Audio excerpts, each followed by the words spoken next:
how you can make highlights on Instagram. So let's get started.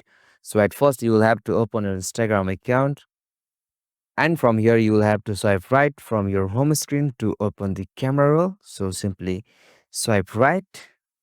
Okay, so from here you'll have to click on this gallery icon just at the bottom left of your screen.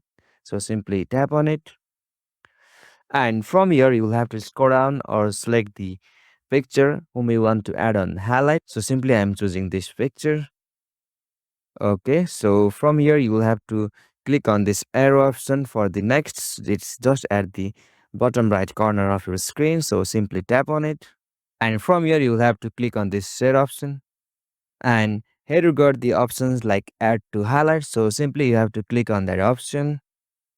And here you have to type the name of your highlight. So I'm simply typing the nature. Okay, so I have given name nature for this picture. Okay, so after that you have to click on this add option and click on this done option.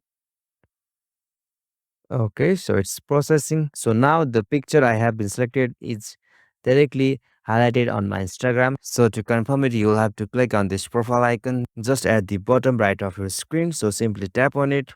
And here you can see the highlight I have been added before with the name nature. So simply you can view it from here. Okay, so likewise, you can also make the highlight on your Instagram. So if this video was helpful to you, please subscribe to our YouTube channel for more short tech tutorial like this. Thank you for watching this video. Have a nice day.